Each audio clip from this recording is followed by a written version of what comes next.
We did not stop the Holocaust. We did not stop the genocide in Rwanda. We did not stop the genocide in Srebrenica.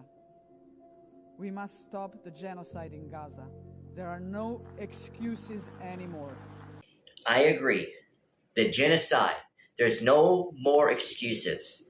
But then the word anymore is used. And that, everyone, is an indictment to every leader in the world of every country and nation since 1900. Because that means that they watched as leaders developing situations politically and violence across the world, knowing that there was going to be a genocide because there's predictors. And then the rest of the people of the world naturally are living out our lives. So the accountability is with the leadership. That's why we have ambassadors. There's no excuse.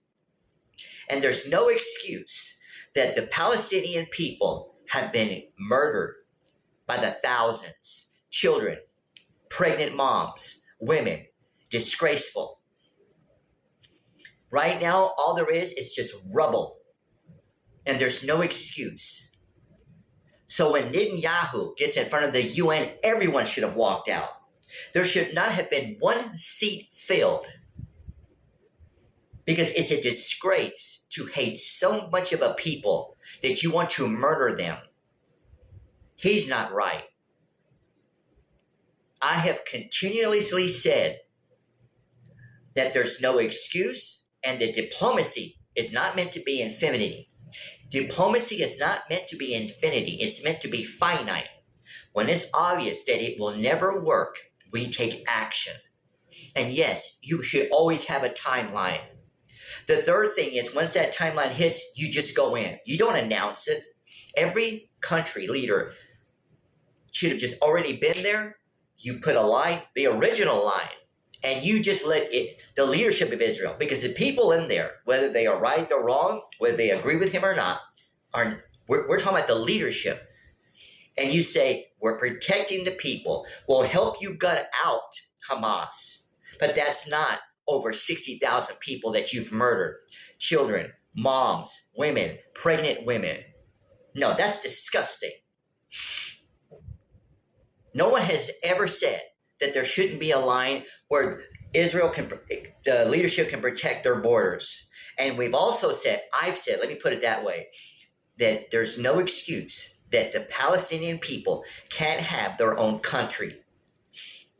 Now we hear people saying, we hear leaders finally, let's be honest, finally saying, hey, we're recognizing Palestine as its own state.